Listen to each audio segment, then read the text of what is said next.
Aujourd'hui, j'organise une dégustation sur une appellation qui est les Cosses de Castillon. Donc là, en l'occurrence, il y a 7 vins différents en provenance de 6 domaines. Alors, le Côte de Castillon est devenu une appellation de plus en plus appréciée, bien que pendant quelque temps, elle était connue que des amateurs, pour ainsi dire. Et aujourd'hui, c'est devenu un terrain de jeu pour les plus grandes maisons de Saint-Émilion, les grands crus classés, mais aussi Pomerol. Et aussi certains de la rive gauche. Ils ont acquis des propriétés et font des vins d'une qualité assez exceptionnelle. Et ça donne des vins finalement relativement accessibles, jeunes, parfois avec une très belle aptitude au vieillissement, comme on va le voir ce soir, et puis aussi une capacité de donner vraiment des vins qui, on va dire à l'aveugle, pourraient très bien être confondus avec des grands crus de Saint-Émilion ou certains Pomerol. Donc, on va commencer. Donc, je vais vous présenter les vins. Donc là, c'est le domaine de l'Orage en 2017. Ensuite, le domaine de la, qui est de L''A, qui est le domaine de l'œnologue de Renoncourt. Le château d'Aiguille en 2015, qui appartient au comte von Neiberg, qui est une grande famille qui est très bien installée sur la rive droite avec quelques beaux châteaux. Il y a le château Alcé, qui est une cuvée de Nicolas Tiempon, un autre grand du Bordelais. Vous aurez tous les commentaires en dessous de la vidéo. Le Clos Puy-Arnaud, qui est un cru un peu à part, parce qu'il est très apprécié des vins qui aiment bien les vins nature, enfin des amateurs de vins nature. Donc on peut considérer que c'est un vin nature, parce qu'il n'y a pratiquement pas de... S'il y a un peu de sulfite, mais à dose extrêmement homéopathique. En tout cas, il y a un respect de la vigne qu'on trouve ailleurs, hein, mais encore plus important ici. L'Être, en 2016. Donc l'Être, c'est la famille du pin, de l'if. Donc c'est à nouveau la famille Tiempon, une des familles les plus prestigieuses. Donc le pin, c'est, pour ceux qui ne le savent pas, c'est un des plus grands Pomerol, un des deux plus grands Pomerol avec Pétrus. Et ensuite, à nouveau le château d'Aiguille, mais pour voir son évolution sur quelques années en 2009. Donc voilà, je vais commencer par l'Orage 2017. Alors je vais passer assez vite sur la couleur parce que les couleurs sont vraiment très proches les unes des autres. Si je vois une différence, je le dis. Là, c'est vraiment un très bel arôme de fraises, de terre et légèrement de marc de café.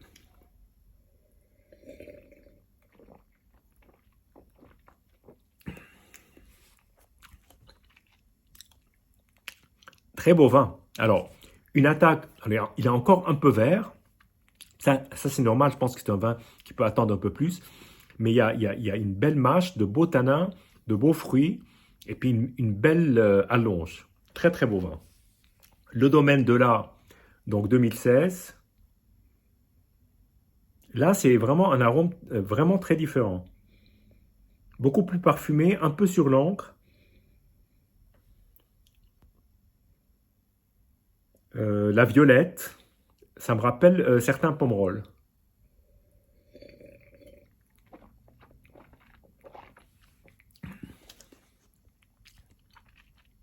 On est quand même dans la même famille. Il y a la même tannicité qui est apportée par le merlot. Alors, c'est des vins à très grande majorité de merlot, souvent au-delà de 90%, complétés avec du Malbec le plus souvent. Là, on est plus sur du fruit frais et presque un peu mentholé, en tout cas extrêmement agréable en bouche. Maintenant, on passe au Château d'Aiguille 2015, donc des comtes von Leiberg. Alors là, on a plus de cacao, café et même les châtaignes et dattes, assez curieusement. Avec une belle présence de fruits, un vin qui est assez étonnant, je trouve.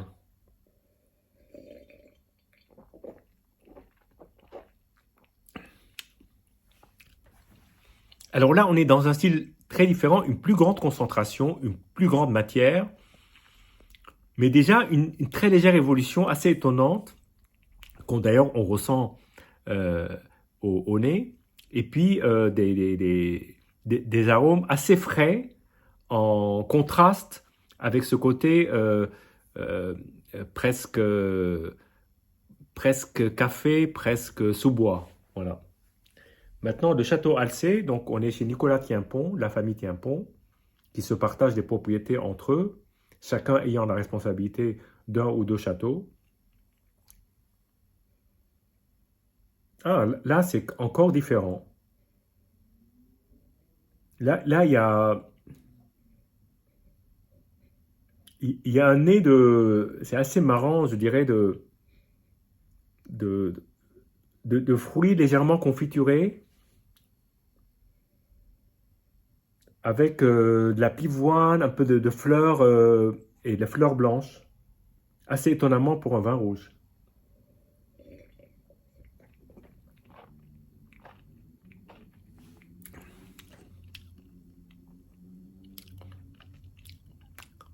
Euh, Là, on est dans le même esprit de famille. Il y a une belle matière, il y a beaucoup de fruits, c'est encore très abondant et on a le sentiment que le vin attend d'être un peu plus docile. Mais c'est impactant et j'aime bien. Maintenant, passons au Clos Puyarnaud. Comme je disais, Clos Puyarnaud est peut-être le plus nature de tous ces vins. Ah, on a un mets un peu différent, qui nécessite un peu plus d'aération, ce qui ne m'étonne pas souvent dans les vins qui ont très peu de soufre.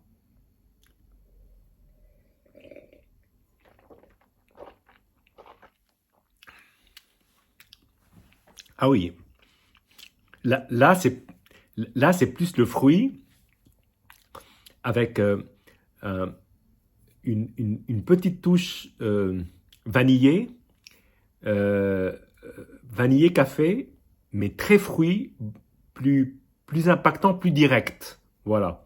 Plus le contact avec le fruit. C'est très, très sympa. Alors ça, c'est l'être. Donc à nouveau, la famille Tienpont. Donc il y a le pain, entre autres, prestigieux le pain. Et là, c'est une propriété donc en Côte de Castillon, une autre propriété qui est tenue par la famille Tienpont. Là, on est sur de la fraise. On trouve quand même un peu caramel, un tout petit peu café.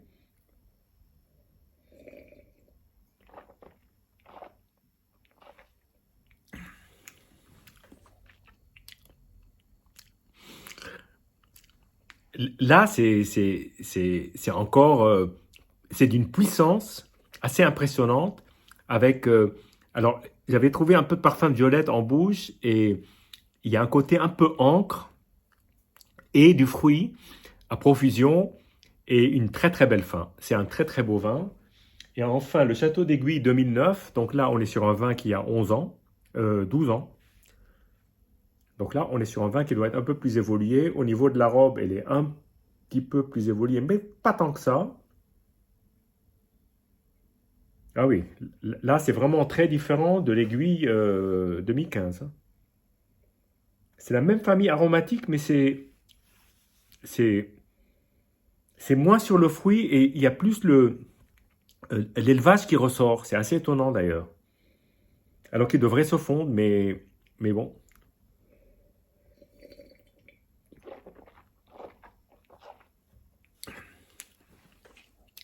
Ah, très belle concentration. C'est un vin d'une souplesse et surtout d'une structure euh, très surprenante et qui en est encore à ses débuts. Je pense qu'il peut encore vieillir assez longtemps.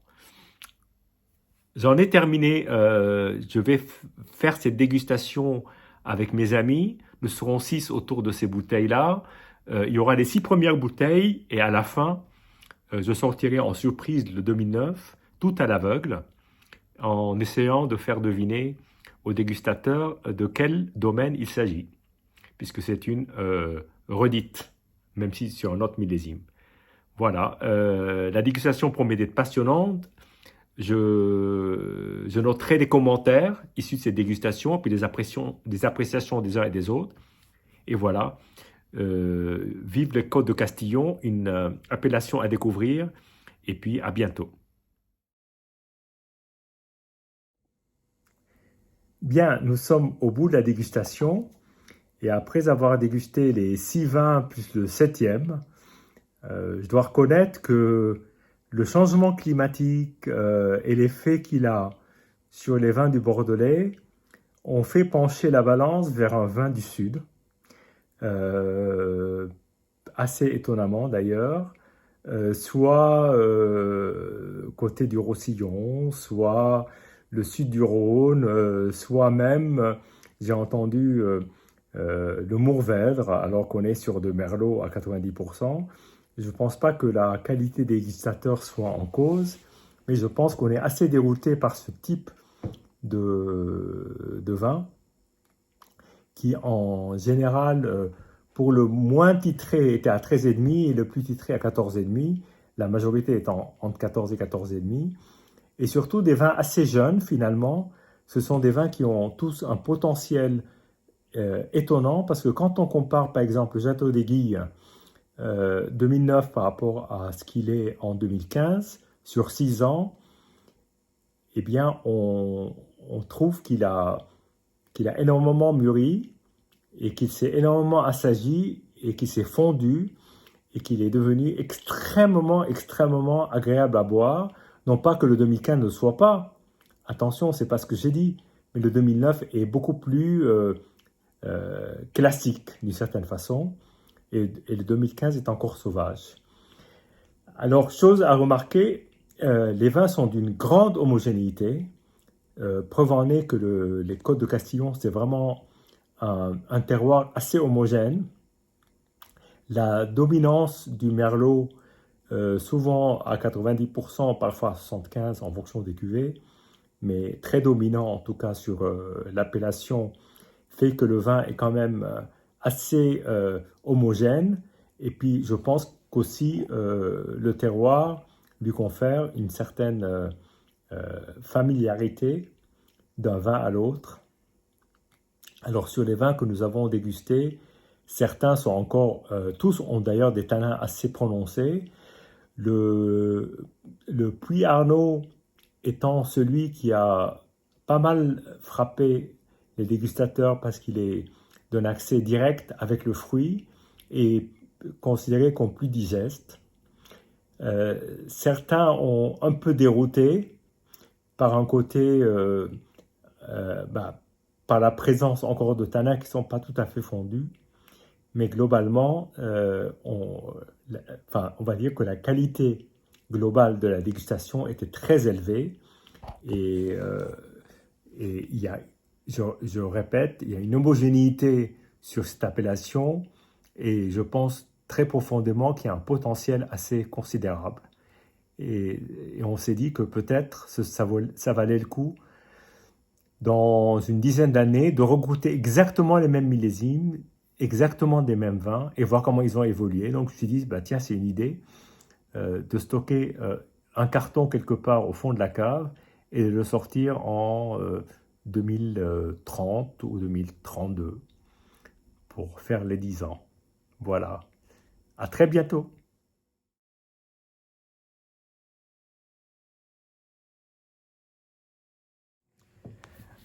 24 heures après la dégustation, j'ai souhaité déguster le dernier vin, donc le 2009 du Château d'Aiguille, pour voir comment il avait évolué en 24 heures. En fait, j'ai rebouché la bouteille, là je l'ai rouverte, et normalement le vin quand même évolue puisqu'il a eu un appel d'air et il est en contact avec l'air. Voilà. Même si l'air ne se renouvelle pas, c'est pas grave. Donc voyons voir. Bon, je ne vais pas parler de la robe. Donc ce qui est intéressant, c'est de voir d'abord si le nez s'est développé, s'il est plus intense, s'il y a des choses nouvelles qui ressortent, des arômes nouveaux par rapport à ce que j'ai ressenti hier. Non, moi je trouve que le nez est quand même très, très conforme. et il n'y a absolument aucune évolution dans un sens comme dans l'autre, et parfois les évolutions peuvent être désagréables quand un vin est resté ouvert pendant 24 heures. Là, il est très net, très propre. C'est un nez qui n'a rien connu d'aller chercher des choses qui, qui sentent le vin un peu trop aéré, trop oxydé. Là, pas du tout. Impeccable. C'est d'une netteté parfaite.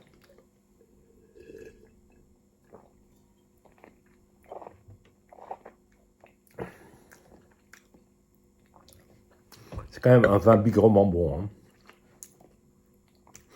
Alors, c'est vrai que quand on passe de 2015 au 2009, on est toujours surpris parce que on reconnaît le vin, mais on sent qu'il y a quand même une grande différence dans l'intégration, dans la souplesse, dans les tanins, l'acidité qui s'est fondue, le bois qu'on sent beaucoup moins. C'est un vin d'une très très très belle facture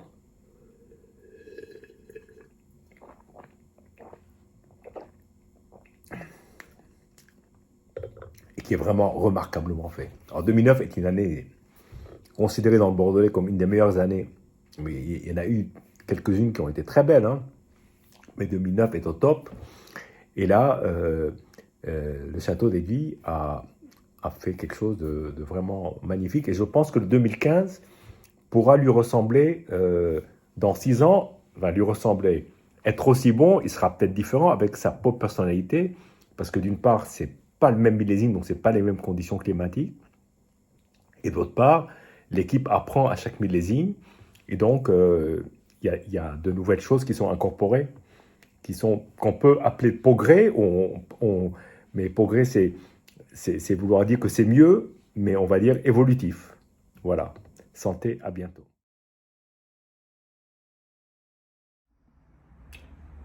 Voilà, nous sommes pile 3 jours après la dégustation, donc avec les 6 mêmes vins.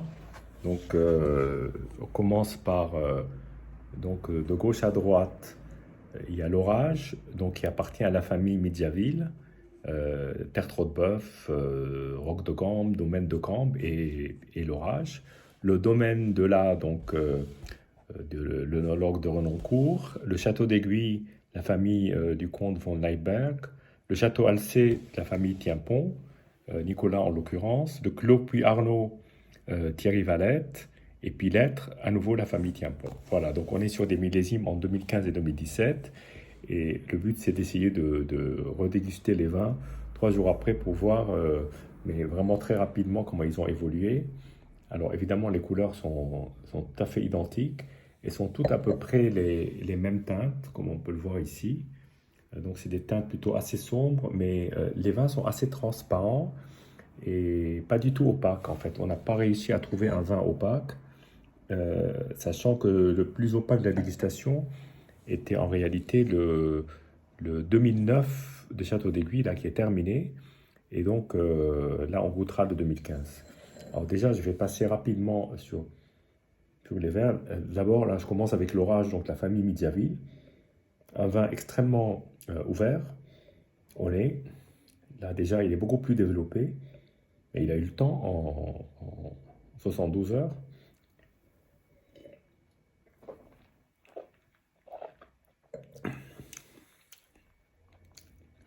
Alors là, du coup, je le trouve beaucoup plus terrien. Mais les tanins sont toujours aussi présents.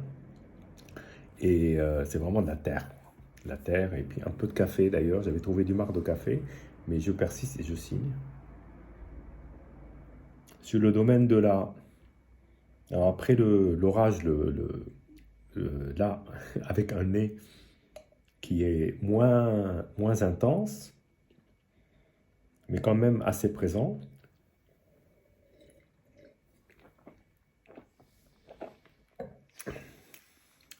Là, il y a une très belle matière de fruits, très dense. Euh, c'est assez long en bouche, il y a une belle tenue. C'est vraiment un vin superbe. Alors l'aiguille,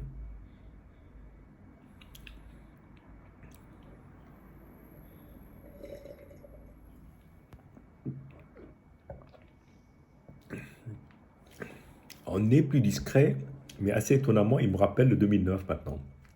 Donc beaucoup plus proche que ce que j'ai goûté hier en dégustant le reste de la bouteille 2009. Il y a un côté un peu plus évolué.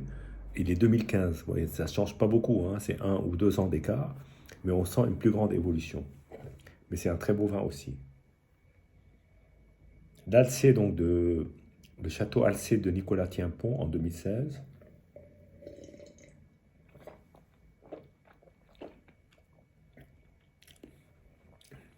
On a vraiment une belle familiarité entre tous ces vins-là. C'est un vin plus sombre, presque plus goûteux et, avec des arômes qui sont plus persistants. C'est vraiment une belle réussite. Maintenant, le Clos Puyarnaud, qui est peut-être celui qui est la couleur la plus noire, encore que les écarts soient extrêmement faibles. Là, c'est de la compotée de fruits, hein. On est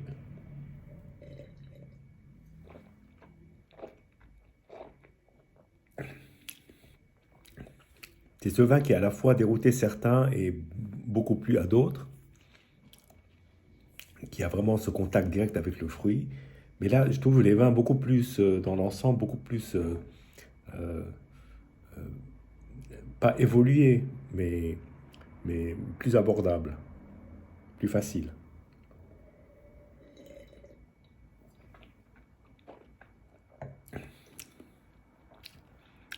Et enfin, l'aide, auquel je trouve une très belle longueur, très belle fin de bouche, et une belle consistance, une belle persistance. Mais là, vraiment, ce que je peux dire en conclusion, c'est que on est face à une famille qui est quand même très homogène. Dans l'ensemble, ce sont de très très beaux vins. Il y a aucun vin qui a réellement pu décevoir. Bien entendu, on peut trouver des petits défauts par-ci, par-là. Mais si on se focalise sur les choses sympathiques et agréables, dans l'ensemble, c'est une très très belle dégustation. Et puis surtout, ce que je retiens, c'est que 3 jours après ouverture, en bouchant simplement les bouteilles, sans même extraire l'air, le vin est resté impeccable, quelle que soit la bouteille. Donc ce sont des vins réellement extrêmement bien faits, qui n'ont connu aucune déviance en 12 heures. C'est plutôt une très très très très bonne surprise, avec peut-être un peu plus d'ouverture et un peu plus d'amabilité que le premier jour, ou alors c'est que mon palais s'est habitué à les savoir. Voilà, à très bientôt.